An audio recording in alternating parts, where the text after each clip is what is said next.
money comes to me with minimal effort. It's like, I'm only gonna be happy if I marry a werewolf.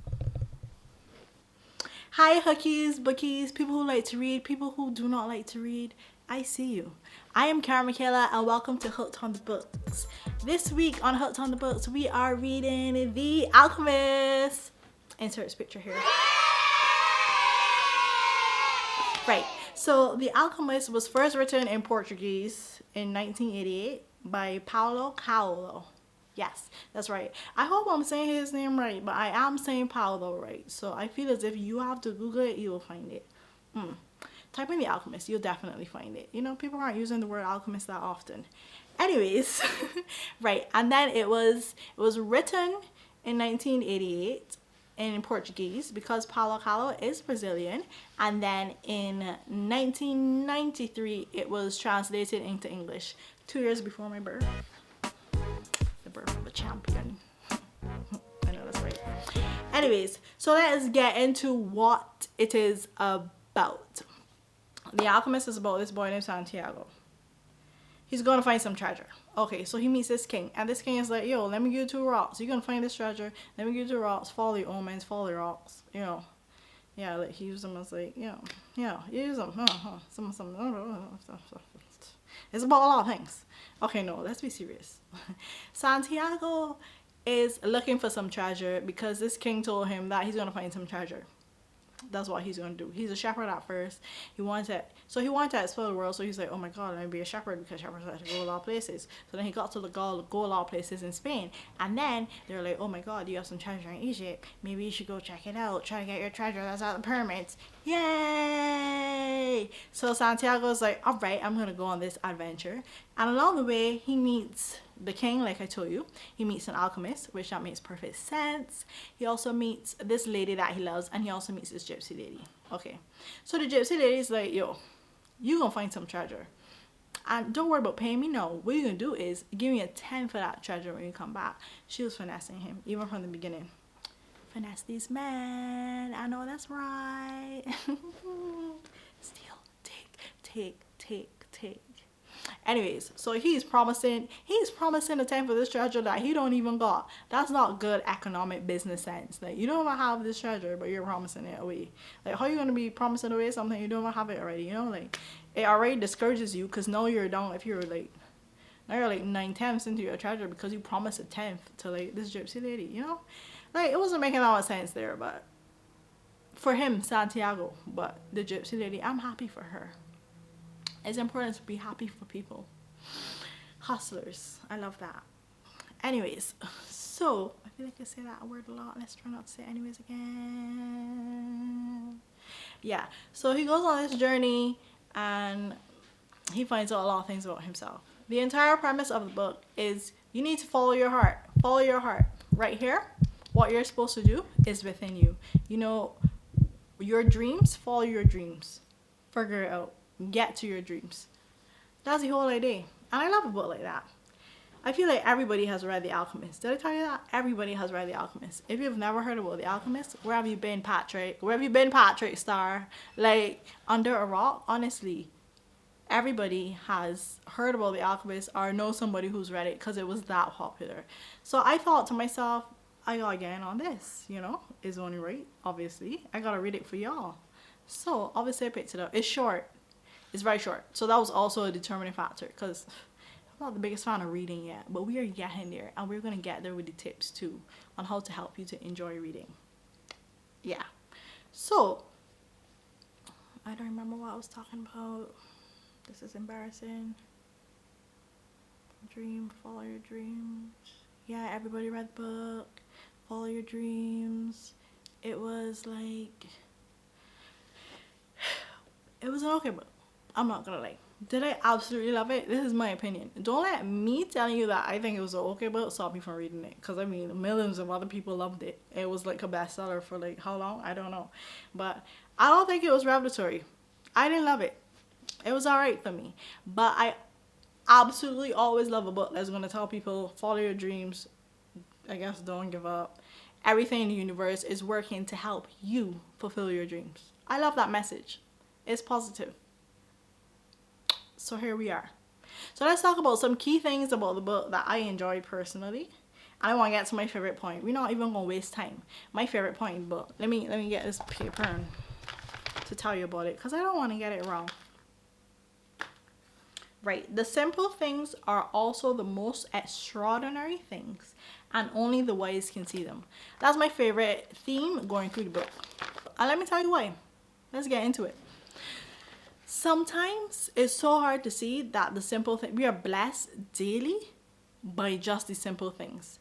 Some people can't even see it. Like when people are extremely sad, they can't see the beauty in the little things. They can't see, oh my god, this flower is beautiful. They can't see, oh, I have something to eat. I have a roof over my head. Those things are amazing, and we take them for granted so often, you know? And if you take the time to really be appreciative of the things around you, you would be amazed how much happier you are. I have a friend that is just, the smallest thing she's so excited about. And I feel like she lives a great quality of life because of that. I'm telling you. So that's the way to go. Find fascination and find marvel at the things that you think, oh, whatever. It doesn't matter. This doesn't have any value. But they do have value. These small things do have value. So for me right now, that's what spoke to me because that's what I needed to hear. That's what resonated in my heart. That's what is helping me to be happy. Even in times like this, when we have COVID and, you know, things that we can do have been reduced. Like I'm not going on, you know, vacations and whatever. I'm here at home, and you know what? I live in a beautiful island. There are beautiful things to do here in Barbados. I love it here, you know? So you have to be happy with what you have and just the things around you, and you live a much better quality of life. That's not really all that was in the book, but that's what I took from it, you know? This is my interpretation. Help Tell Books with Cara Michaela. That is me, my interpretation. Right, so let's move on to something else that I thought was really good. Let's talk about this one quote that everybody knows about for The Alchemist. You know how many times I've heard this and I hadn't read the book before? It is, and when you want something, all the universe conspires in helping you to achieve it. I think that's the most popular quote from The Alchemist. The belief that if you really want something, you put your mind to it, that's what you have decided, you put that positive energy out into the atmosphere, that everything else works with you to achieve it. Everything. And if you think like that and you believe like that, even if that's not the way the world works, having a positive attitude makes you feel better in the moment. Thinking that things are going to work out for you makes you feel better. Nobody wants to be around a Debbie Downer. I'm telling you. You gotta believe that things are going to happen. You gotta believe that the world is working with you to make your dreams happen. There's nothing wrong with that message. I love that. Absolutely nothing wrong with it. Let's move on. There is only one thing that makes a dream impossible to achieve: the fear of failure. Guys, so I was reading Feel the Fear and Do It Anyway. So clearly this is like the book. These are the books that I need to be reading because they seem to be connected. It's the same message. The only thing that's stopping you from doing what you want to do is fear of failure. How do you get past that? Watch a video on how to feel the fear and do it anyway. Read the book. Let Miss Jeffers help you. This is not a video about feel the fear and do it anyway. So let us move on. But watch that video whenever it comes up. Right, so you don't want fear to stop you. That's another theme in the book that I thought was really good. Another thing in the book that I really liked is along the way, Santiago faced some challenges. He lost all his money. You know, the basic story, you need a good storyline. You need a climax. Story, what do you call that? A story cycle? It's like you got your beginning, you got your climax, you got your resolution. We need that. So of course Santiago loses some money along the way. You got one job and you trust in strangers. Do you even want to get to the pyramid? Is he deserving of this money? Honestly, is he just going to lose it? I just need some more answers. But let's get back into what we were talking about. I don't remember. This is embarrassing. I really don't remember what we were talking about. Oh, yeah. So along his journey, he had some challenges. So he lost his money. He goes and he spends some time with the shopkeeper. And I'm just here like, is Santiago ever going to get to these pyramids? Like this bump in the road. And that's how we feel often in life. We're like, am I ever going to get through? Is this ever going to work out? Like, you feel as though you have literally paused. Sometimes I feel like that, but then I realize, wait, you look back, hindsight 2020. No, that's not right. Hindsight is, yeah, that's right. Hindsight is 2020. You look back and you're like, yo, if I didn't go through that, bruh, if I did not go through that, I would not have been able to handle what is happening to me right now. Every little bump in your life is meaningful. That's what I got. I think it was meaningful for Santiago. He met a good friend. He made the money he needed to make. It may have taken him a little bit longer to get to where he wanted to get to, but he didn't give up. Yeah, of course he thought about giving up. Don't let that stop you. Don't let that stop you. I'm hot as hell. The light's so bright, so hot. Moving on. What are we talking about next? Next, we want to talk about how everyone seems to have a clear idea of how other people should lead their lives, but not about his or her own. So Paulo was trying to read y'all. He was trying to read y'all for filth. That's all. That's the only way I can explain it, because I don't really know how this runs with the whole trend. But he was just like, y'all think y'all know about everybody else's life, and you can't tell me nothing about yours. Give everybody grace. That's what that tells me.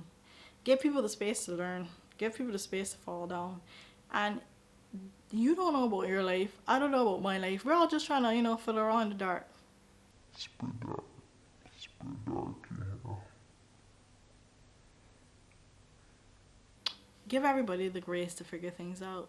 Try to help people, but that's not to say not trying to help people. But, everybody's trying to figure it out. That's what I get from that. That's what I gather. Now, this is what I really want to talk about, because I heard so much about The Alchemist.